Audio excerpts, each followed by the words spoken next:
the more it becomes a routine, and you're not really going, oh my gosh, do I have all my notes? Do I have everything? Because pretty soon, it's just like if you're cooking the same thing over and over. Maybe you had to use that recipe book, but after a while, you got it memorized. You don't have to worry about it anymore. So when you're speaking, you're really only having a conversation with more than one person at a time. You ladies and gentlemen happen to be seated, I'm standing up, right? But my job is to try to communicate to you. That's really my job, is to communicate. Caesar, do you need to leave? Yeah, I do. Sorry. All right, it's no problem. Thank you for being here. Thank you so much. Sorry. No problem. It's already after 4, so. Yeah, all I right. just have to pick up my sister's bill now. Okay. Thanks for being here. Would you mind leaving your paper for me? Yeah, I would. Or do you need the notes on the other side? Just one side. Okay.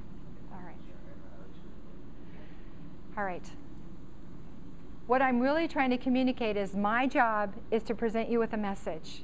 And my message is to make a good first impression, because you never have an opportunity to do it again.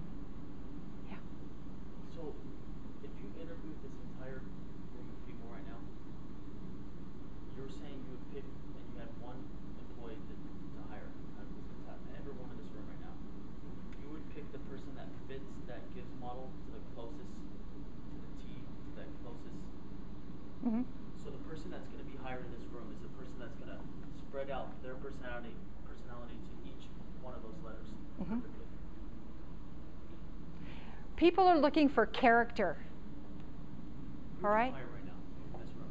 I couldn't say that because I haven't. Why would you hire that one person? Exactly. Why? When you're in an interview position, the interviewer is looking for skill set, but they're also looking for character. And in our current culture, where people think it's okay to lie, they will write things down on their resume. I was just at a job fair, and I got to tell you, I was given resumes, and people didn't have their correct phone number on there. They'd already scheduled an interview. I called to confirm, and it wasn't even their phone number. I've had people who set up for an interview and did not bother to call me to say they weren't coming. All right? That's why I'm talking about these qualities right here. Are you a person of your word? All right? Are you going to respond graciously to other people? I am obviously, as a job interviewer, I would be looking at your skill set. But as I told you, I became a consultant with Mary Kay Cosmetics with absolutely no skill set to teach other people about makeup. But I said, I'm willing to learn. You teach me, I'll learn. All right? I was enthusiastic. I worked hard. And I demonstrated that I was willing to work hard because I earned my first car in my first 4 months with the company. So I worked hard. I demonstrated that attitude of saying, I will learn, I will work. Does that make sense? So your character is important. I can't stress it enough. If you will say, I will have no apologies for greatness in my life because I choose to be the best I can be. And if that makes my friends walk away from me going, who do you think you are? You've got an attitude. No, I just choose to live a life of greatness. I choose to live a life of excellence. All right? All right? Because I want to make a difference in the profession that I choose. I want to be the best I can be. There are certain people I cannot talk to about my career in Mary Kay because it makes them mad. And there will be certain people that you want to talk to about your dreams and your vision. And I go, I don't want to hear it. Because maybe what it's saying to them is going, I don't have any dreams. Or I wish I gave up on mine. And so do you see what I'm saying is they bring a lot of baggage of their own to that conversation. You just go, I can't change who you are. I can only be a person of greatness that I choose to be. Yeah. So you're going to hire someone, the bottom line is you're going to hire someone you can trust, just like your family member, someone you can depend on. Yeah. If you call them in an emergency, they'll be there to help you. You want that type of person. Absolutely. Because the higher position that you want, the more people have to trust you. Exactly. The more responsibility you have, the more people are going to have to say, I can count on that person when nobody else is looking. So the atmosphere it's like a family in these companies. It's really tight knit, and they're all people that can trust one another and No. working together. No. That's not how it is. No. That's not the real world that I've experienced. That's why I'm saying you have to, as an individual, choose this.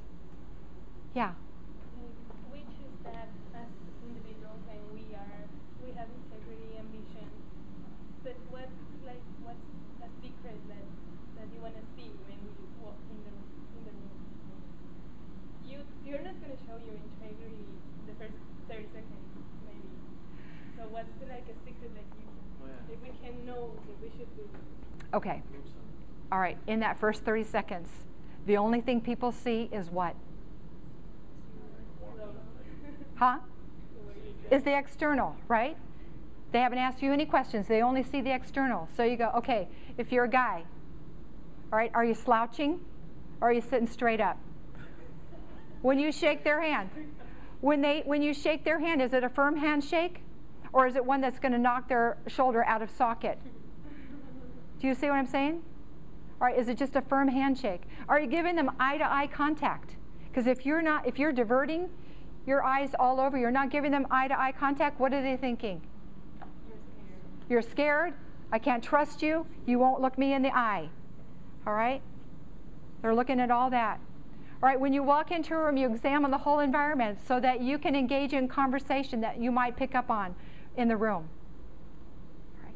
When you sit down, you let the interviewer sit down first before you sit down. All right? Seniority is in that position. All right? So you let him sit down or her sit down because they're going to dictate when the formal interview begins. All right? So as soon as you walk in the room, would you mind standing, please? And I say, good afternoon, I'm Debbie. I'm Dulce. Well, Dulce, nice to meet you. Feel free to have a seat. Either they're going to invite you to have a seat or I'm going to sit down. And that tells you I'm ready for the interview to begin. But if you walk in because you're so nervous, and I go, hello, my name is Debbie.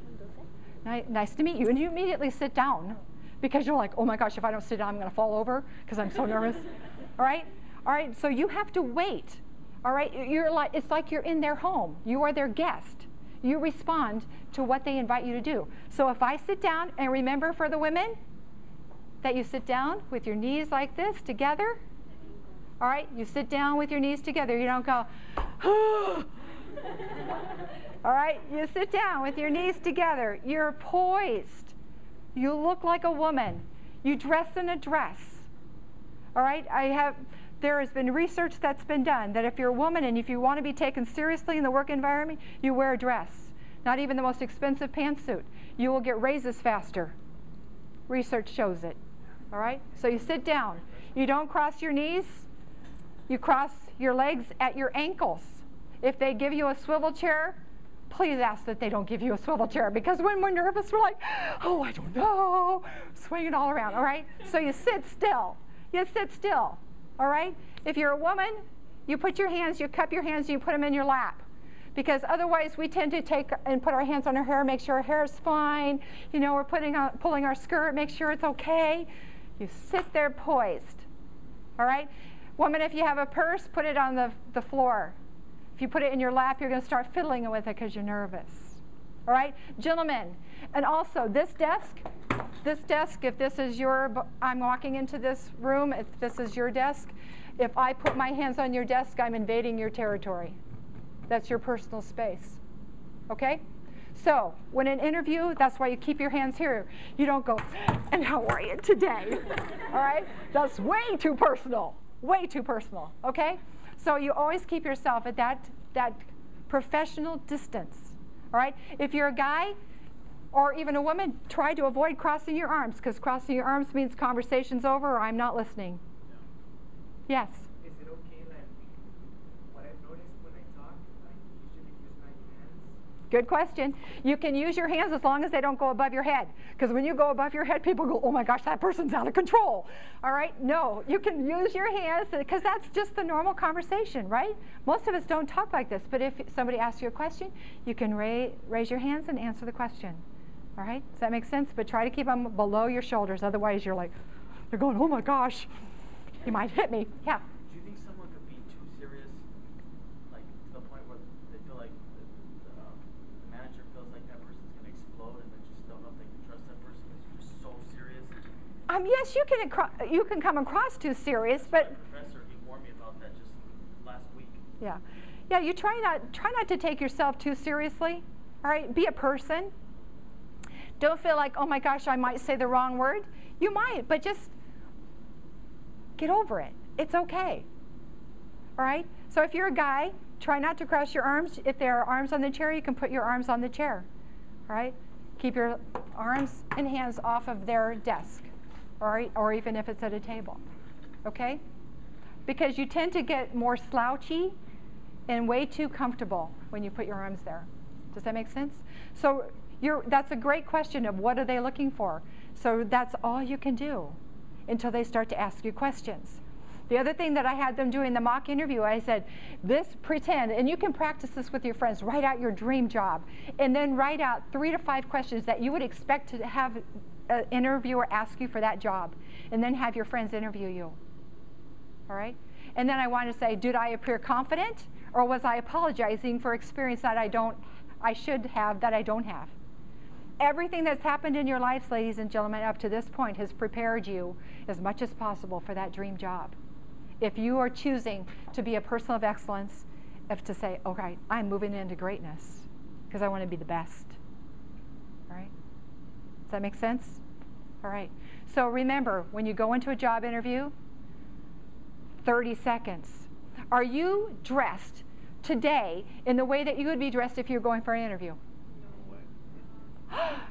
Really? Why is that? Why?